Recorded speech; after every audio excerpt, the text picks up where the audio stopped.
Hello and welcome to Jagran hi tech.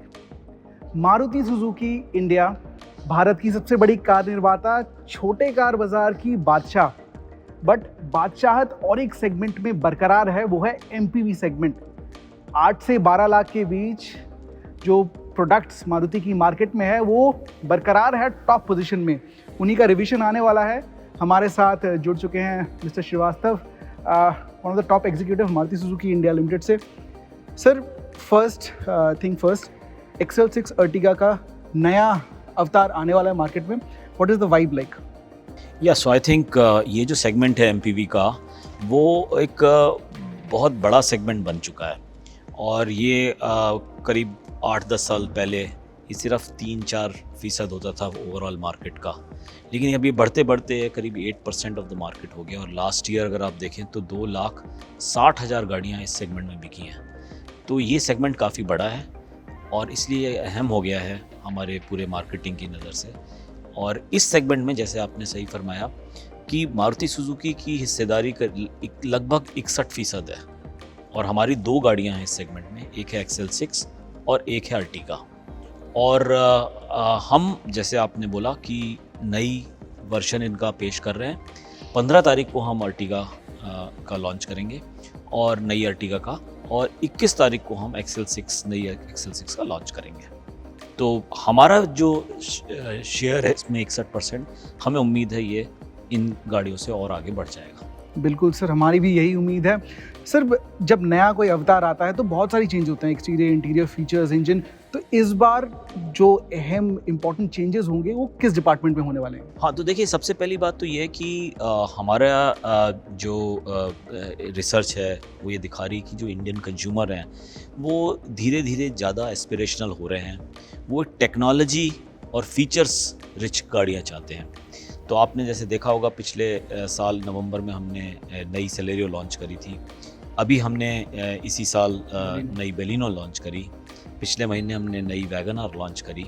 सब में हमने फीचर्स जो हैं बहुत ही, और टेक्नोलॉजी जो है उसको हमने इनकॉर्पोरेट की। इससे एस्पिरेशनल लेवल जो गाड़ियों की है वो बढ़ जाती है, और आज का कस्टमर यही चाह रहा है। और XL6 जो आ रही है हमारी नई, और जो अर्टिगा नई आ रही है, उसमें भी आप यही देखेंगे कि उसमें टेक्नोलॉजी और फीचर्स हम काफ़ी अच्छे तरीके से उसको इनकॉर्पोरेट करेंगे, जिससे इसका जो एस्पिरेशनल लेवल है गाड़ियों का वो बढ़ जाए।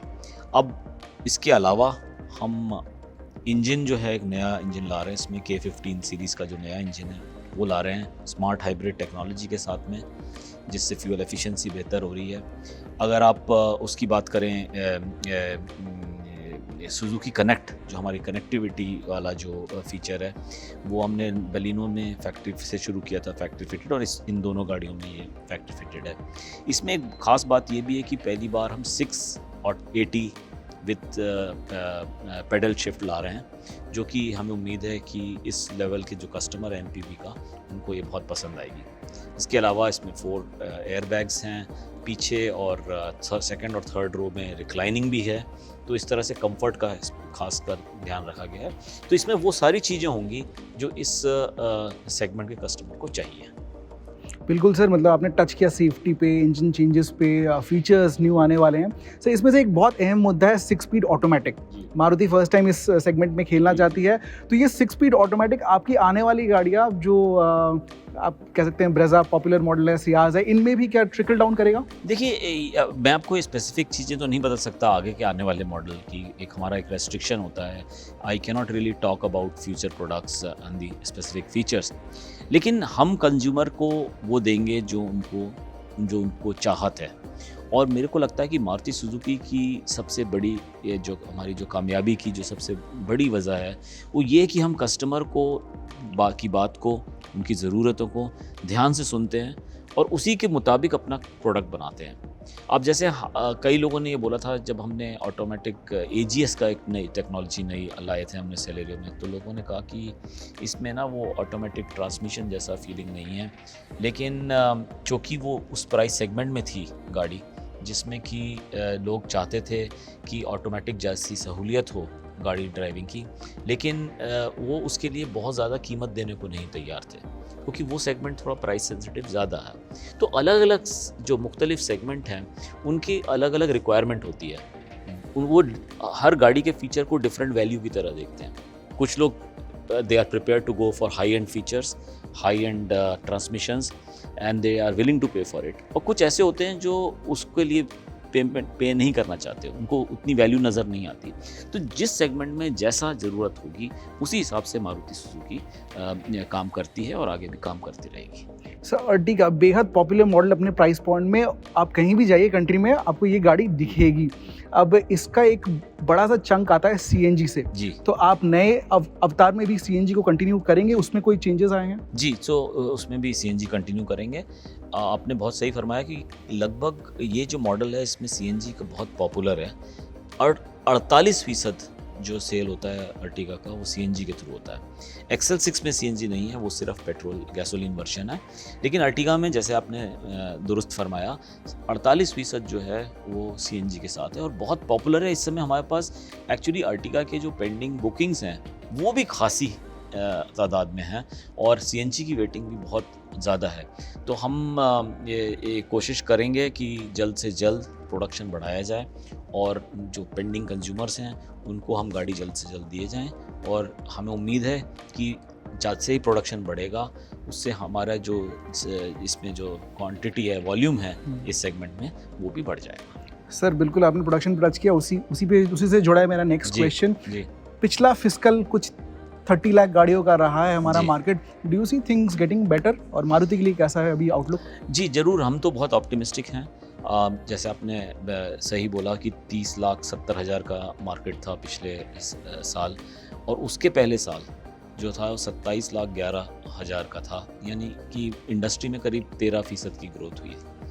लेकिन पिछले साल हमें सप्लाई साइड के तरफ से भी बड़े कॉन्स्टेंट थे, तो शायद ये मार्केट ज़्यादा बड़ा होता। लेकिन एक चीज़ हमें ध्यान रखनी पड़ेगी कि जो 30,70,000 का हमारा मार्केट था ये लगभग उतना ही वॉल्यूम था जो हमने 16-17 में किया था। तो इंडस्ट्री का 16-17 के वॉल्यूम भी इतने ही थे। तो 5 साल के बाद भी हम उस पे पहुँचे हैं वॉल्यूम पे। उसकी कई वजह भी हैं। BS4 to BS6 की वजह से प्राइसेस भी बढ़ी, सप्लाई की सिचुएशन इसके चलते, कोविड के चलते, ऐसे बीच में उतार चढ़ाव आते रहे। लेकिन अगले साल अगर हम अगले साल की बात करें तो जनरल कॉन्सेंसस ये है कि जो ओवरऑल वॉल्यूम है वो 33.6 है, 33,60,000 से 35,20,000 के दरमियान रहेगा। ऐसा एक कंसेंसस फिगर है OEMs में के बीच में। तो काफ़ी ऑप्टिमिस्टिक हैं और लेकिन कॉशन रहने की भी ज़रूरत है, क्योंकि जब ये डिस्कशन हुआ था तो उसमें ये निकल के आया था कि 6 रिस्क फैक्टर्स का हमें ख्याल रखना पड़ेगा। एक तो कोविड का रिस्क फैक्टर है जो दोबारा से आ सकता है।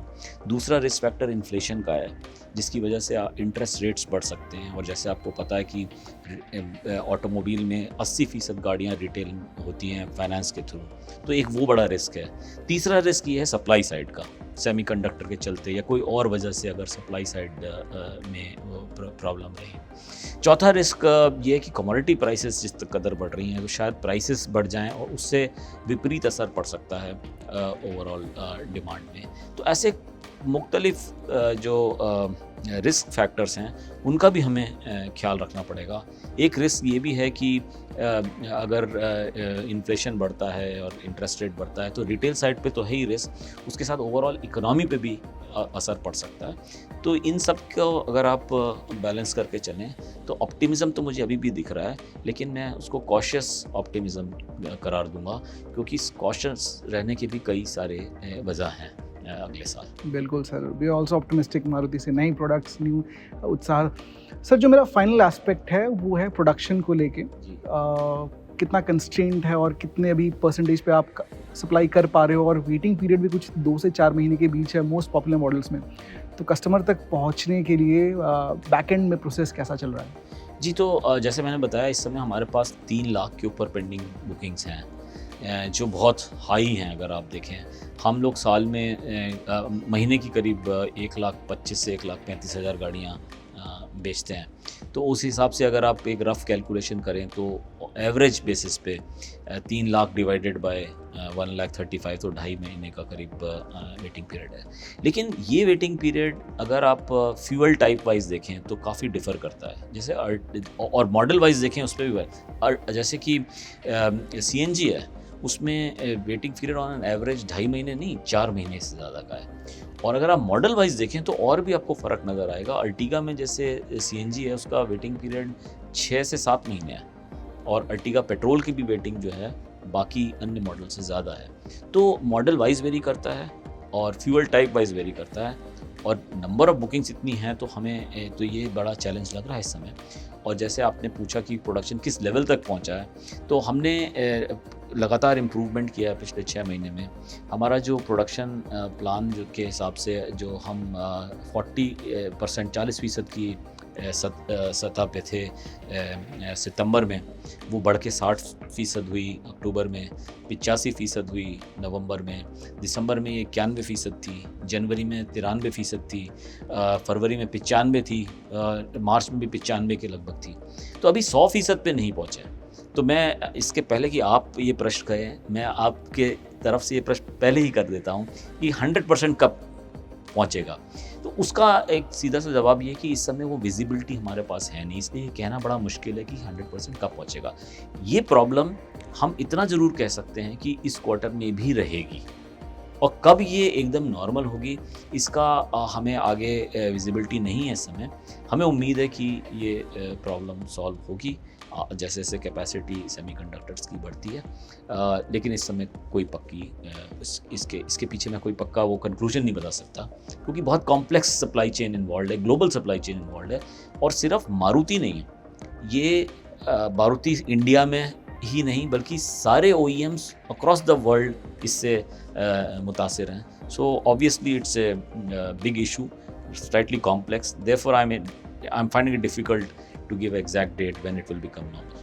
सर, अर्टिगा XL6 एक प्राइस सेंसिटिव ब्रैकेट में बहुत ज़्यादा ऑपरेट करती थी और बहुत ज़्यादा सक्सेसफुल रही है, बट हाल ही कुछ महीनों में देखा है न्यू एज राइवल्स आ चुके हैं जो इस प्राइस सेंसिटिव गेम में घुसना चाहते हैं. How much is Maruti Suzuki ready to take on without taking names here? Yeah, so we welcome competition first of all. We have seen कि जैसे ही बाज़ार में जो नए कंपटीशन आता है उससे हमें भी फ़ायदा मिलता है. हमें फ़ायदा ये मिलता है कि वो सेगमेंट बढ़ता है, यानी ओवरऑल केक की साइज़ बढ़ती है. दूसरा, उससे हमारी स्पिरिट भी बेहतर होती है, हमारा जो कारकर्दगी है, जो स्टाइल ऑफ ऑपरेशन है, हमारी एफिशिएंसी है, प्रोडक्टिविटी, हम और सतर्क होकर काम करते हैं. तो एक तरह से कंपटीशन बहुत अच्छी बात है और हमने ये देखा है कि इससे मारुति को फ़ायदा ही हुआ है. अगर आप पिछले 20 साल का आंकड़े निकाल के देखें तो कई कॉम्पिटिटर व्हीकल्स आए, कई सारे नए मैन्युफैक्चरर्स भी आए, कुछ गए भी, लेकिन जो ओवरऑल अगर आप देखें तो मारुति का जो बाज़ार की हिस्सेदारी है वो 50% पिछले 20 साल में 4 साल रही है, और वो लास्ट 4 ईयर्स थे. इसका मतलब कि जैसे जैसे कंपटीशन आता गया मारुति बाज़ार में और कॉम्पिटिटिव होती गई, और यही वजह है कि अगर हम पिछले साल 21-22 को छोड़ दें तो लास्ट 4 साल से हमारा मार्केट शेयर 50% के ऊपर है. बिल्कुल, थैंक यू सो मच. तो ये तो थे मिस्टर श्रीवास्तव. 15 तारीख को आ रही है अर्टिगा और 21 को आ रही है XL6. प्राइसेस, न्यू फीचर्स, क्या चेंजेस हैं, जुड़े रहिए. एंड और कोई क्वेश्चन रह गया हो, you can reach out to us in the comment box below.